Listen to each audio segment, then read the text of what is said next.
Thank you again for everyone for showing up here today. I'm going to go do a dive of the review of request for grant applications. Okay, so first the funding appropriation. This was through the SB 170 Skinner Budget Act of 2021. Of the amount appropriated in this item, 15 million shall be available for the pollinator habitat program.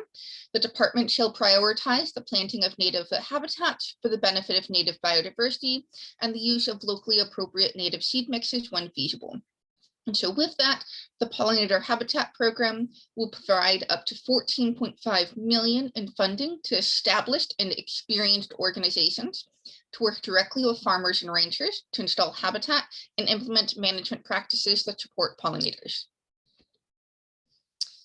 So our award term and maximum grant amount. The award term is for 3 years and the maximum award amount per organization is 2 million.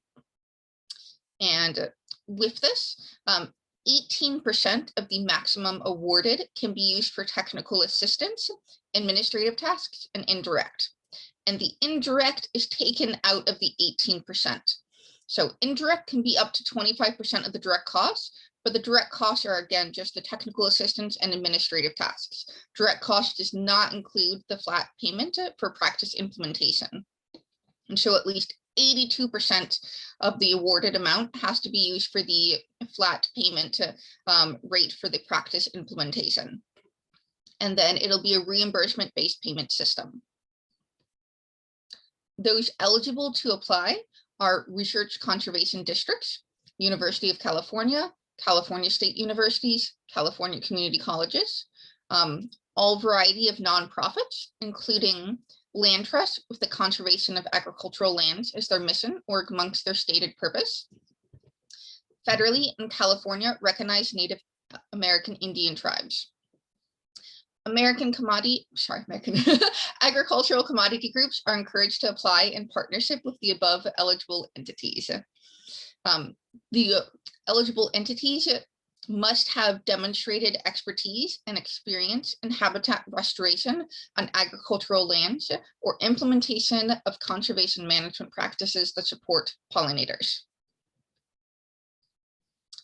With the funding will go to organizations rather than directly to ranchers and farmers because CDFA must balance providing assistance directly to farmers and ranchers with administrative demands within CDFA. Technical assistance is a critical component of the pollinator habitat program. And for that reason, and for administrative logistics related to costs and timelines, providing grants to qualified organizations to work with farmers and ranchers is most feasible. Recipients may also request up to 25% of the grant as an advanced payment. This advance may be used for any aspect of the project. There's 2 main program activities that the recipients of the pollinator habitat program will perform during the grant term. The first is outreach to partner farmers and ranchers and identification of on-farm pollinator habitat project sites. And the second is the planning and implementation of the installation of conservation management practices in partnership with farmers and ranchers. So just to help you visualize this a little bit better, so we have that 15 million with CDFA and our pollinator habitat program. We are awarding this to various recipient organizations based upon this application period. And then the recipient organizations will be working with ranchers and farmers and helping to create those on-farm projects. So with identification of farmers and ranchers, during the application phase, applicants will not need to identify the farmers and ranchers that they will work with to implement projects. Following the award and through progress reports, the awardees will provide a letter of commitment to the project from each farm involved. Grant recipients must not charge additional fees to the farmers and ranchers for technical assistance services. In selecting partner farmers to work with, recipients will consider, among other factors, CDFA's priority groups, in particular socially disadvantaged farmers and ranchers, farmer and rancher commitment, financial commitment and ongoing maintenance of habitat, pollinator species of regional concern, and appropriate project siting. So, as I just stated, we prioritize socially disadvantaged farmers and ranchers, and grant recipients must also prioritize them when selecting farmer and rancher project partners. Socially disadvantaged farmer or rancher means a farmer or rancher who is a member of a socially disadvantaged group. Socially disadvantaged group means a group whose members have been subjected to racial, ethnic, or gender prejudice because of their identity as members of a group without regard to their individual qualities. These groups include all of the following: African Americans, Native American Indians, Alaskan Natives, Hispanics, Asian Americans, and Native Hawaiians and Pacific Islanders. Okay. Identification of on-farm projects and agricultural partners. On-farm projects must be located on a California agricultural operation. For the purpose of this program, an agricultural operation is defined as a row, vineyard, field and tree crops, commercial nurseries, nursery stock production, and livestock product operations. University and research farms are not eligible as on-farm project sites, but urban farms and community gardens are included. Again, just to encompass those different agricultural systems and land use types, it's annual cropland, orchards/vineyards, grazing land, or annual cropland removed from production in the last 24 months, or orchard or vineyard removed in the last 36 months. We have identified a variety of practices from the Natural Resource Conservation Services Conservation Practice Standards that are going to be utilized for the pollinator habitat program. All practices included are meant to be more durable once established, rather than needing to be recreated every year. And all practices listed must make use of plant species that support pollinators. And for more details on eligible practices, including payment rate and practice-specific requirements, please see Appendix A, Payment Rates, Implementation Guidelines and Requirements, in the request for grant applications. So the practices that we have included are alley cropping, conservation cover, contour buffer strips, cover crop, critical area planting, field border, filter strip, hedgerow planting, integrated pest management, riparian forest buffer, riparian herbaceous cover, silvopasture, tree and shrub establishment, wildlife habitat planting, and windbreak/shelter belt establishment. The request for grant applications to align with the language of the funding appropriation in SB 170, the Budget Act of 2021. The pollinator habitat program does provide language prioritizing, but not requiring native plants. Okay, budget. Applicants must clearly describe each participating organization's anticipated expenses as applicable. All costs must be directly related to and necessary for completion of the project. Awarded funds will be paid to the lead organization. The lead organization is responsible for disbursement of funds to other participating organizations, contractors, and farmer and rancher partners. Applicants will prepare a line item budget in the application. The budget will consist of administrative costs and costs for practices.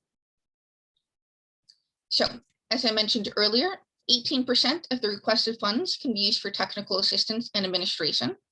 There are a variety of potential line items under that, such as salary and wages for both technical assistance and administration, fringe benefits for both technical assistance and administration, travel costs, supplies, equipment, contract work for administration and technical assistance, other, and then those indirect costs.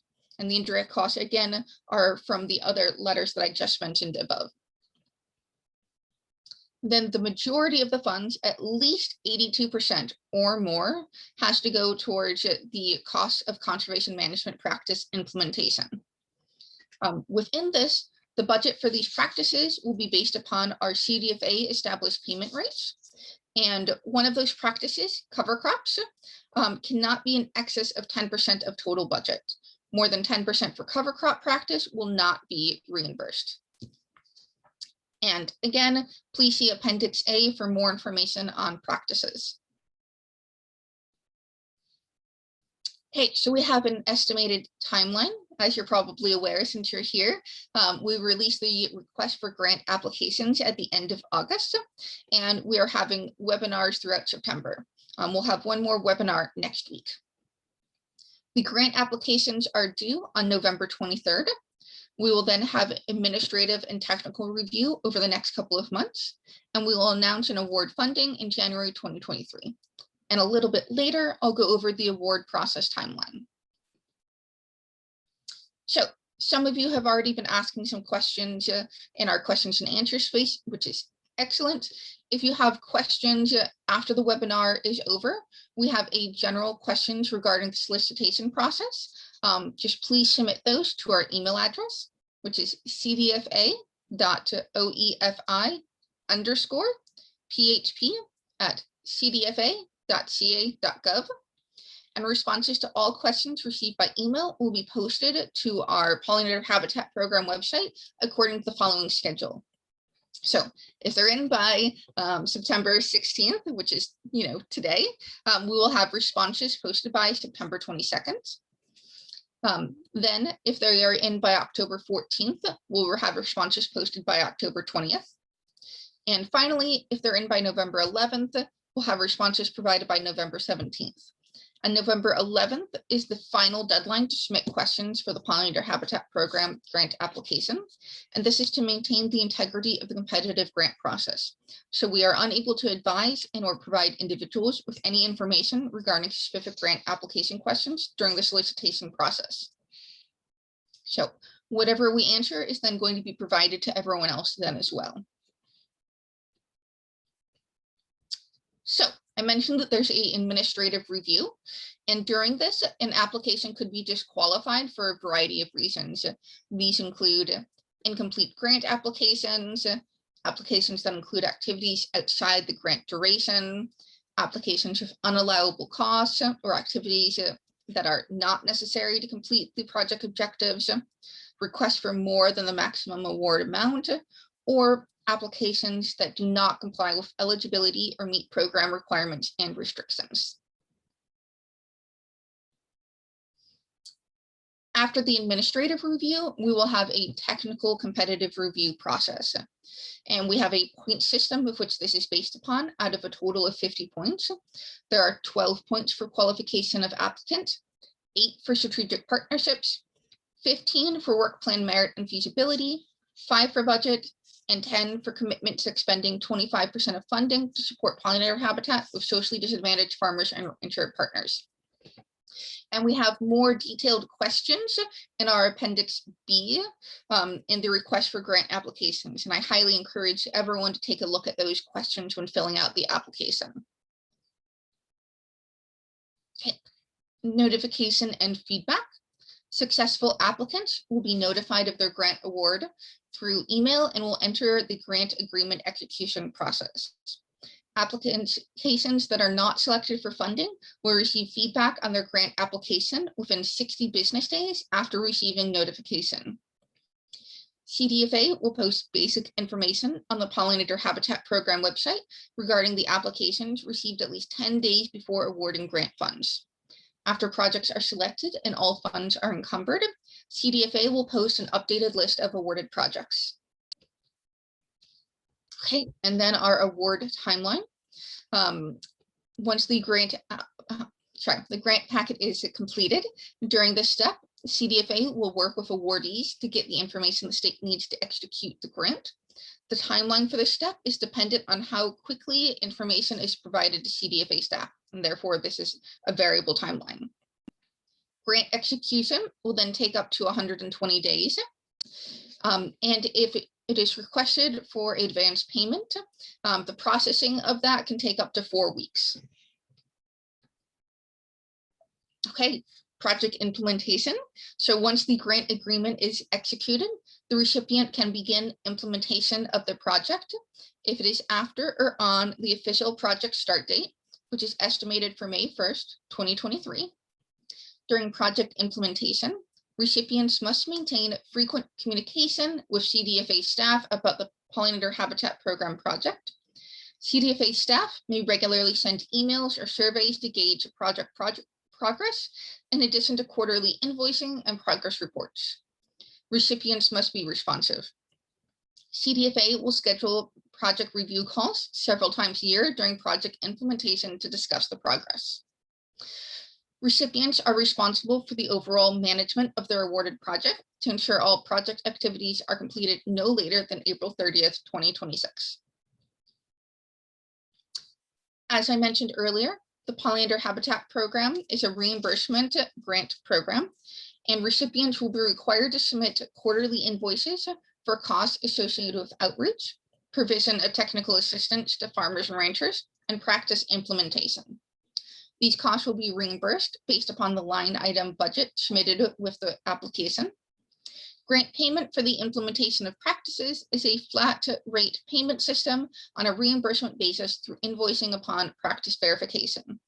And the verification of practice implementation will be by geotagged and dated photographs that will be submitted with the invoice for management practice reimbursement. Okay, with that quarterly progress report, on a quarterly basis, the recipient will submit a progress report and on-farm project details to CDFA's Pollinator Habitat Program scientific team for review. The progress report will collect information related to outreach and technical assistance activities and training on integrated pest management. To document the initiation of on-farm projects, recipients will also be required to submit a letter of commitment from farmer and ranchers that are working with the recipient to implement the pollinator habitat, an on-farm project summary, which is includes project description, project location, accessor parcel numbers, practices selected for implementation, acreage of practices, target pollinator species, plant list, and implementation guideline, and matching fund documentation, if any.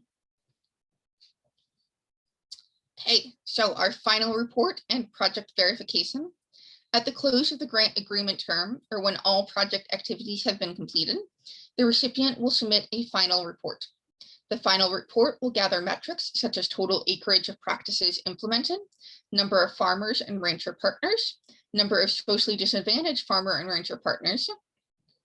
We may also conduct a critical project review, which may involve an on-site visit. Additionally, recipients will submit comment plan report for each on-farm project site, documentation of integrated pest management training provided to partner farmers and ranchers, outcome monitoring plan, and submit information into the Western Association of Fish and Wildlife Agencies Crucial Habitat Assessment Tool. So I'm going to talk a little bit more about each one of these. The first, Comet Planner. So only practices in Comet Planner will be included in the Comet Planner report. Comet Planner is an online calculator tool developed to support the Healthy Soils program. And so all the Healthy Soils practices are there, but not all of the practices we are using. So again, only the ones that are in it will be included. CDFAs interested in quantifying climate benefits from Pollinator Habitat Program projects in support of CDFA's broader climate change policy and in recognition of the importance of natural and working land in meeting California's goals related to climate change. The Comet Planner tool involves few inputs and should be easily completed by recipients. Integrated pest management. Recipients of the Pollinator Habitat Program funding will be required to provide integrated pest management training to the farmers and rancher partners that they will work with to install habitat. Recipients will refer to the California Managed Pollinator Protection Plan, but may also call upon other resources or curriculum to provide appropriate training materials. CDFA will require a certificate that the organization provided integrated pest management training to the rancher and farmer partners. In addition, copies of the training material, such as pamphlets, presentations, anything else used to help with the training will need to be provided to CDFA. Okay. Outcome monitoring plan. Awardees will work with CDFA to propose metrics for tracking success of projects, which will include habitat establishment. A development of an outcome monitoring plan will identify metrics to be monitored and reported to CDFA for 3 years following the end of the grant agreement. Execution of the monitoring plan in years 1 through 3 after the end of the grant term will be considered cost share. We intend for outcome monitoring plans to be flexible, This is consistent with other CDFA programs as a post-project reporting period. And then with our WAFWA chat, which is a centralized online tracking software program that anonymizes location to protect private landowners. It delivers data-driven solutions to provide a non-regulatory decision support system of state fish and wildlife agency priorities to aid the proactive decision-making process during pre-planning stages. It is an online system of maps that displays crucial wildlife habitat based on commonly agreed upon definitions developed by the Western Governors Wildlife Council. One chat in particular is specifically designed to track Western monarch conservation efforts, and more information about it can be found at monarchchat.org.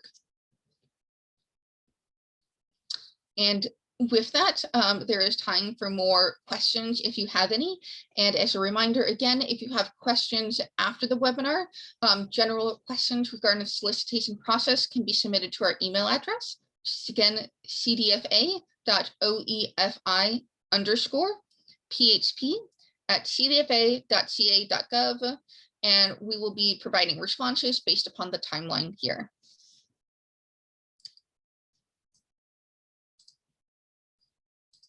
So with that, feel free to raise your hand if you have any questions, and we can unmute you so that you can voice your questions then.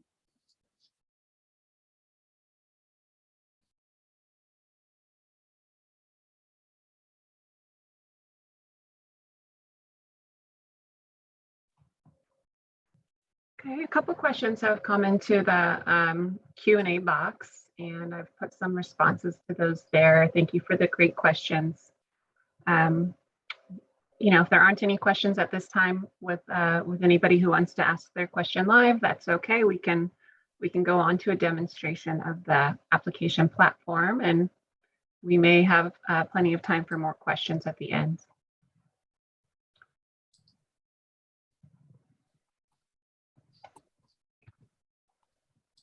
Okay, I don't see hands up, so let's go ahead and do our demo. Thanks. All right. So again, thanks everyone for joining and making the time today. What I wanted to do is go through how you'll interact with the application within the applicant portal. We're going to kind of cover some basic registration and then getting in and applying and filling out the application forms and the budget section. So when you first click on the link to access the application, you'll be brought to a page that contains some details about PHP and just some information. A lot of this information on this page is covered, all the information on this page is covered in the RGA, but it's good to kind of note some specific dates and some other things that you'll have access to on this page as well. On this landing page, you'll have some options here with these buttons that you'll see going across the top. There's a print button that allows you to print this page with all of the details of the program. There's a help button, which will provide you with a document and some resources where you can get some technical help on the application. The download button is also available here if you prefer to download the entire application packet and view it as a PDF before you actually get into the portal and begin answering questions. So if you wanted to review all the application questions as a PDF before applying, go ahead and click this download button and you can download a PDF version there. When you're ready to apply, you can go ahead and you can click on the apply button here. And this is going to take you to a login screen. So if you are a returning applicant, if you've applied to an opportunity in Amplifund from CDFA in the past, then you can use your existing credentials, type those in here and log in. If you've forgotten your password, then you can go ahead and follow the forgot your password link to go ahead and do a password reset. If this is your first time logging into the applicant portal and applying through Amplifund, then instead of putting in your credentials, you'll go ahead and find the register button and you can begin the registration process. Within the registration page, there are 3 different sections of information. One where you can establish your username and password, a contact information where you can establish your personal details, as well as a section containing organization information regarding the organization you're applying on behalf of. Any field that's marked with an asterisk on this page is going to be a required field. So the first thing it's going to ask for us is to type in our email address that we wish to use. So go ahead and type in your email address. You can create a password and then make sure that you confirm that password in order to move on. The contact information section, it's going to ask you as required fields, your first name and your last name. There's a number of other fields here, which are optional. So you can feel free to fill these out if you want. If not, you don't have to. And then as you scroll down on the registration page, the final section asks you for information about the organization you're applying on behalf of. So if any of the information that we're asking here is the same as what you've already provided above, you can go ahead and you can check this box and that'll automatically populate any of the fields that you've populated in the previous two sections. You'll have to type in an organization name. You can choose organization type from this dropdown. And then the final required fields on this page are the organization address, city, state, and postal code. Once you have all of the required fields populated here, you can go ahead and click on the green register button to confirm and process your registration. Once you've registered, you'll be brought to this page over here of terms and conditions, where if you scroll all the way down to the bottom, you'll be able to access the I accept button to accept those terms and to proceed. And once you select I accept, it's going to bring you back to the initial landing page that we were just reviewing. In order to identify and just confirm that you're successfully logged in, now in the top right-hand corner, you'll see your email address that you're registered with, as well as the organization name that you're registered on behalf of. And once you're logged in, you can also save this application so you can frequently come back to it. And this will be stored in the list of applications that you have under your username. If you have other individuals that are collaborating on your application with you, and you would like to invite those individuals into your applicant portal so that they can help enter application data in, then you can go up in the top right-hand corner, click on the little drop down next to your name. You'll see you'll have a number of options here, like viewing your account information. You'll be able to change your password. But in order to invite those additional users in, go ahead and click on the account information button. This will take you to a page which shows you some of the basic account information that you've already entered in. There are tabs going across the top that give you some different options here when you're looking at your account. In order to add additional users, you'll click on the users option. You'll see your name listed here, and you'll have a plus sign over here, which will allow you to add an additional user. So go ahead and click on this plus sign. You'll be brought to a page where you can identify the email address of the person that you want to invite in.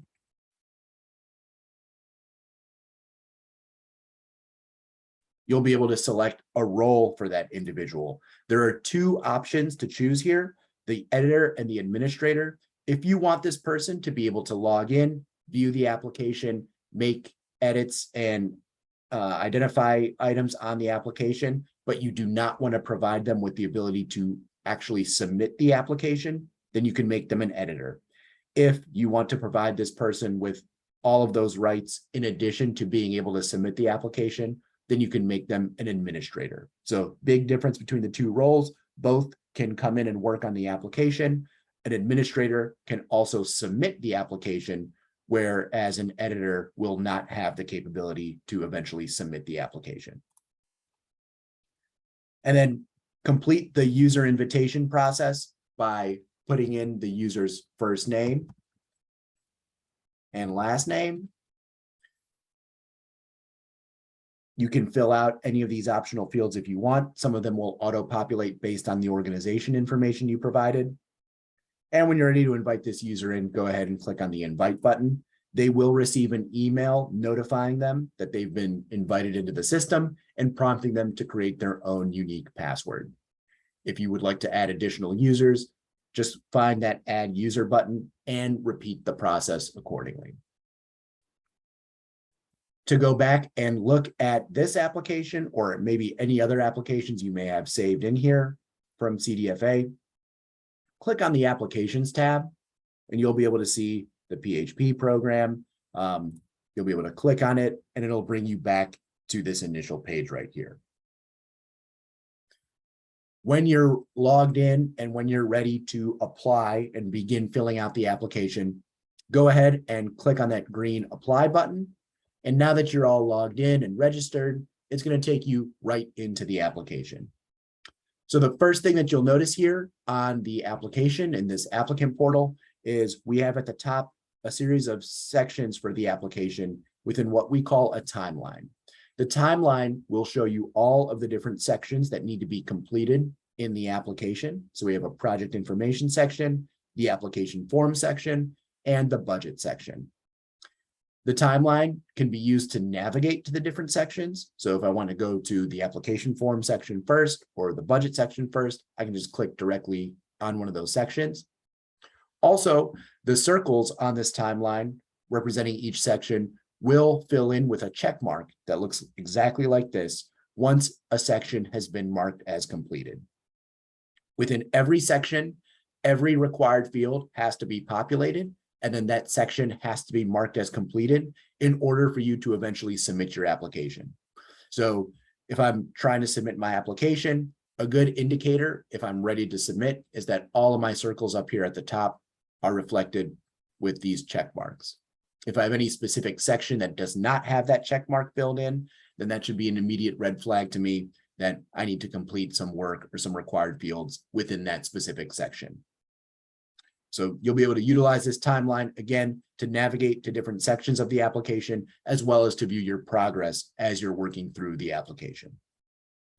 The first section that appears when you click on apply is the project information section. This section allows you to identify some basic information like your application name, the total amount of award you're requesting, and then also who the primary contact person is for this application. Now, we recommend that you fill this section out last. The award requested field here, where you're typing in the total amount you're requesting, validates directly with what we populate in the budget. So the award requested field and what we build out in our budget template have to match exactly. So we recommend you going through and working on the application forms and budget first, and then later coming back to the project information section and filling this out. So with that being said, I'm going to just click on the button here where it says application forms. And we can start taking a look at how we'll access the application forms, look at the questions, and fill them out. So when I click on this application form section, it brings me to a page that hosts my application questions for the pollinator habitat program. You'll also notice that there's a status field next to my application form over here. Now, this status will update as you begin to make progress on your application. Since we haven't even clicked into this yet, the status is showing up as new. As soon as I click into it and start answering some questions and maybe save my application and come back to it later, the status will update to in progress. Once I have all of the required fields populated on this application form and I have the form marked as complete, then the status will update to completed, and that check mark will appear here in the application form section. So let's go ahead and let's click on the name of the form to get into the application and see the questions. Note the text at the top that advises us that when we're done filling out this questionnaire, we also need to complete the budget. It's just good to remember. As we scroll down, we start seeing some of our application questions. Just like on that registration page, any field that has an asterisk is a required field. So it's required information that we're asking you to fill out. So go ahead and you can type directly into these fields. It's going to ask us for an organization type. And you can see here, this is selectable from a drop-down menu. So go ahead and select which organization type best applies to your organization. You'll have the ability to type in the address, city, state, and zip for your organization as well. And here we have a couple of boxes with options to choose a legislative Senate district and a legislative assembly district as well. So you can go ahead and you can choose your district by just clicking on the number. If you are working or impacting more than one district, then you can hold down the control or command button to select more than one option. Same thing with the assembly districts. Go ahead and choose either one, or if you need to choose multiple, you can hold down that control or command button in order to select multiple districts. As you continue to scroll through, you'll notice that there's a combination of required fields like the primary contact person name, and also fields that are not required. So go ahead and ensure that we're populating all of the required fields so that we can eventually mark this as completed and submit our application. Here, you'll be asked to input information about your partners if you have them. So go ahead and you can populate that here. Note that they're not required fields. The following section is asking a series of questions about qualifications of the applicant. So notice that these are all required fields, and they also have a character limit on each of them as well. You can go ahead and you can type directly into these text boxes to type your answers.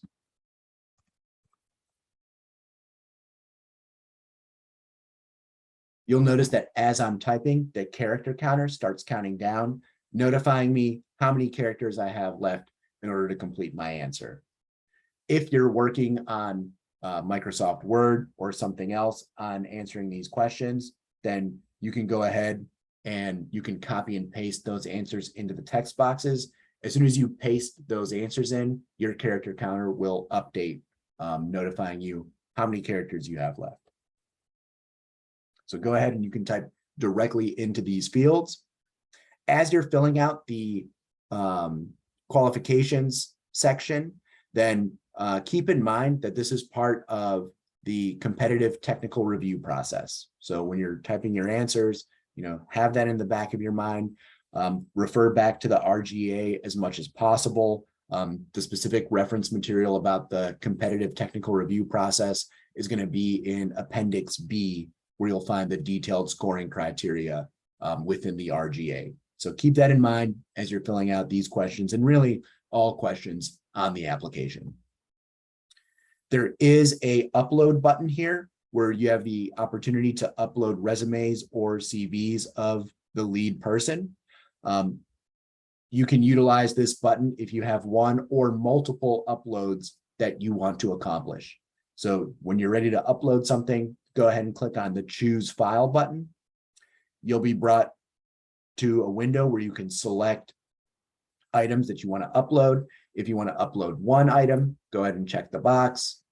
But as you can see here, you can select multiple items and you can upload multiple into this one button. So feel free to go ahead and upload as many documents as you need to complete the requirements of this question. As you scroll down, the next section here is the strategic partnerships question. Questions. As you're going through, you'll be able to access the button here. Do you have any strategic partnerships? And you'll be able to answer these questions. Also, keep in mind that there will be points awarded for having strategic partnerships. So if you have that figured out already, it's definitely beneficial to your application. Before I go on and continue with kind of the rest of the application, at this point, or really at any point, you may want to just save your work so you can come back to it later. You don't have to complete the application all in one sitting. So if you wanted to save your work, You can scroll all the way up or all the way down. Click on the Save button. And now any work that I've completed on this application is saved. If I need to leave, if I need to come back to it, I can always come back to it. I'm going to click back on the overall application form section here to also show you that now that I've entered into the application and started filling out some of the questions, my status updates here to in progress. I can click back into the application form when I'm ready. All the answers that I've already completed are stored in the application because I've saved it, and I can continue working on my application. The work plan merit and feasibility section has a few questions here that are required. So go ahead and populate these. If you identify that you've previously received Healthy Soils Program funds, then it'll ask you for the agreement number for your Healthy Soils project.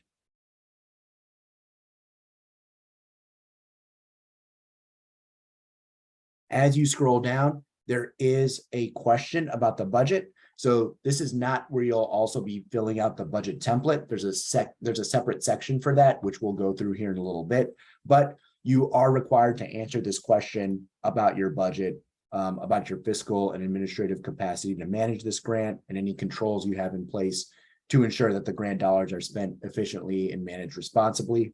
Again, go ahead and answer this question in this text box, adhering to the character count.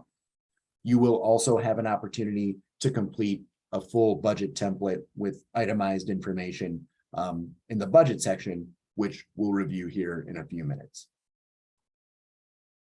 Finally, we have our commitment to expanding 25% of funding to support socially disadvantaged farmer and ranchers. So there's a number of questions here regarding that. Go ahead and utilize the drop down, identify if you will be committing expending 25% of those funds, and then answer the questions in here. Once you have all of the required fields populated on the application form, you will want to be able to mark this as complete in order to eventually submit your application. If all of the required fields are not completed, then you will not be able to mark this section as complete. So if I clicked on Mark as complete right now, I get this message up here that tells me that one or more required fields don't have entries. So I need to update those and then try again. The nice thing about this is that once you do that, it will highlight in red next to every field that needs to be populated. So while there's a lot of questions here on the application, you may have missed one or may have made a mistake on not filling out a required field, just scroll back through and identify all of those fields that are in red. So you'll be able to complete those fields and then mark the application as completed. When you're ready to move on to the budget, you can do one of two things. I'm just going to scroll all the way back up to the top to access my timeline again. You can either click directly on this on the budget circle in the timeline up here, and that'll take you right into the budget, or you can click on Save and Continue, and that will also take you right into the budget section. So I'm going to click Save and Continue, and you see how it just jumps me right into the budget section here. Looking at the budget, here are all of the different categories that you can interact with. As Patricia mentioned, when she was reviewing the program requirements, there's a minimum of 82% that must be spent on practices and 18% for everything else. So when you're looking at this budget template, keep in mind that A through H should encompass up to 18% of the total budget amount, while the practices should encompass a minimum of 82% of the total budget amount. As you're looking through here, there are some categories that are broken out into administrative and technical assistance. So for these categories, if you have somebody or something that you want to list and they're in both, then you'll have to add them in both.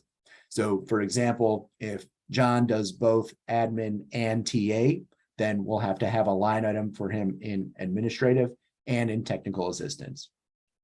In order to create line items, you can go ahead and click on the plus sign next to the category. You'll see a breakdown or a description of, what you're asked to, what type of information you're asked to include in here. So go ahead and you can type in the person's name. You can type in the total amount.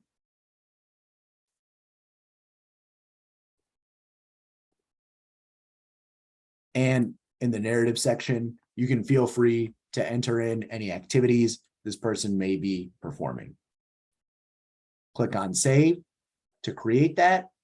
And I can see that John is listed here in my admin section.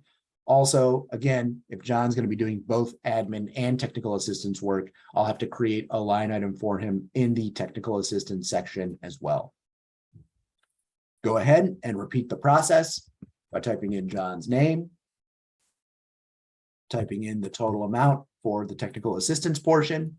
And then here you can identify any of the activities that John will be taking part of. Click on Create to save that change. Again, if somebody's doing both, then we have to have a line item for them represented in each of the administrative and the technical assistance categories. You may have scenarios where we only have somebody that fits into one, and that's fine. You can only include them in one, but if you include them in both, we're looking to make sure that their line item names are matching up so that we can easily distinguish that when reviewing the application. For the supplies and the equipment categories, it's important to note here that we're looking for items that wouldn't be covered in the cost of the practices. So for example, when I'm looking at my supplies category and I'm adding items there, we have this nice description of kind of what's allowable for the supplies category. Some of the things that are allowable here are, anything that might be related to technical assistance, impact to outcome monitoring plan. So for example, if I wanted to purchase an iPad that I was going to take into the field, then I can have that identified here. Under the narrative section, I'm going to want to go ahead and identify, specifically what I'm buying this iPad for.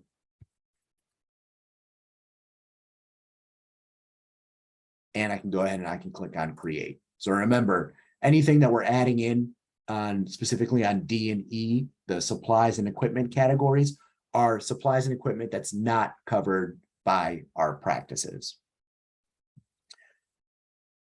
We do have to identify here our practices. Remember, it's a minimum of 82% of the total budget should be spent on practices.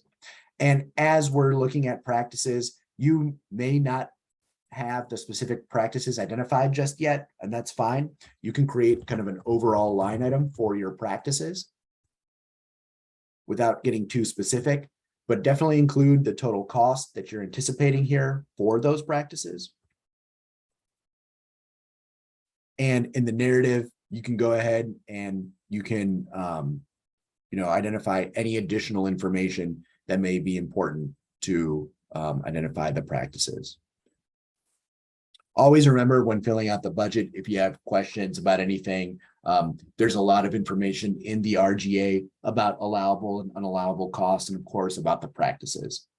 If you do know what individual practices you'll be utilizing, then you can add those as well as line items. So go ahead and click on the plus sign. Let's say if I was going to say cover crops, I can go ahead and identify that. Enter in any narrative I wanted to provide about this and click on Create. Finally, we also have an indirect cost section over here.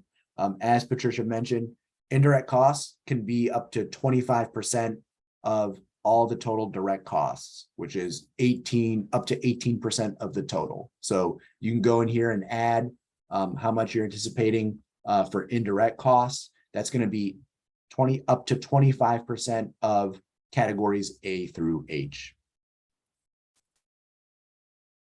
Once you have your budget completed, it'll give you your totals down here for your total expense budget. And this is going to be this total overall budget cost. This is what we are going to be applying for. As I mentioned, the budget and the total amount that we're requesting here needs to line up with exactly what we're asking for on that first section. So we're going to go ahead and we're going to save this page. I'm going to click back to the project information section. And now that I know that my application, that my budget is for a total of $65,000, I can go ahead and I can fill that out here in the award requested field. Here on the application name, I can name my application whatever I want. It's important to identify the organization name in the application.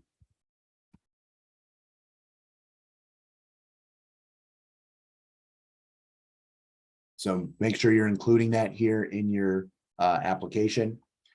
And then it's going to ask you for primary contact information. It's going to ask you for address line 1, city, state, postal code, and the first name and the name and the email address of the primary contact. So if you're filling out this application on behalf of someone else, or someone else aside from you is going to be the primary contact, you can go ahead and you can enter those details in here. Note that these are required fields, so they have to be populated in order for us to be able to mark as complete and move on.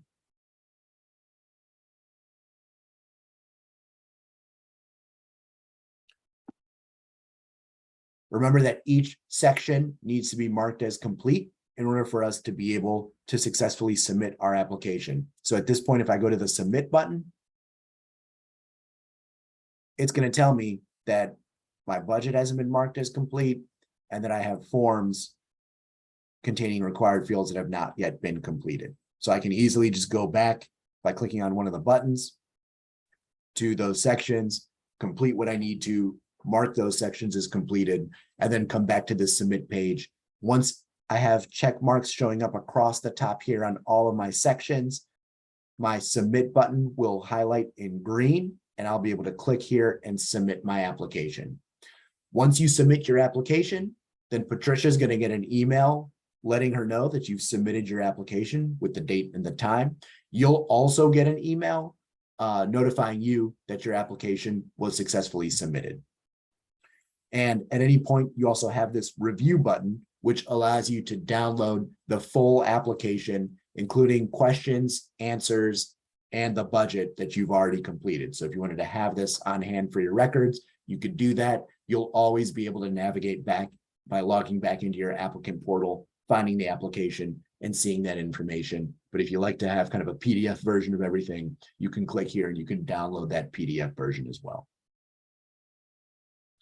So at this point, we've reviewed accessing the application, registering, adding additional users into the application, and then navigating through the different sections, marking fields as marking sections as complete, entering in required information, filling out the budget. So at this point, I'll pause and I'll see if any questions have come in. If you've been holding your questions, then now is a great time. We definitely have time for some questions, so feel free to submit those, or you can raise your hand and we can unmute you if you wanted to voice those questions.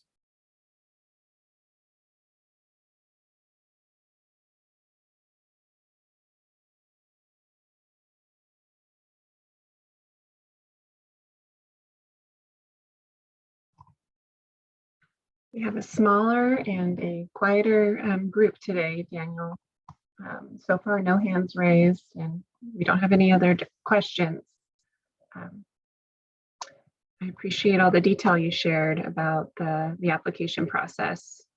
It's going to be great for us to post on the website too. Okay, so attendees, this may be the last opportunity to ask a question. We don't have anything else prepared for today's presentation, so just hold for a few more minutes and see if you have anything.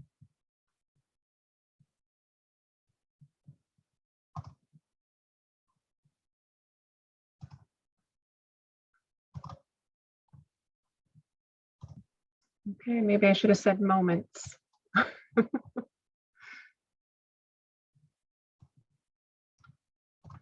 All right. right. Well, one last thing I'd like to do, Patricia, would you mind sharing the screen with our email address one more time?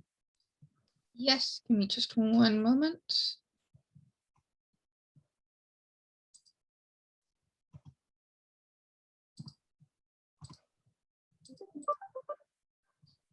Okay. Yes, so Patricia has up the schedule for our question and answer sessions, or schedule for those responses. We will use the Pollinator Habitat Program website to distribute information widely, and our email address for submitting any questions, whether about the application process or about our application platform. You can send both types of questions to our email address there. And with that, I think we'll close the webinar. Thank you very much for your attendance today and participating.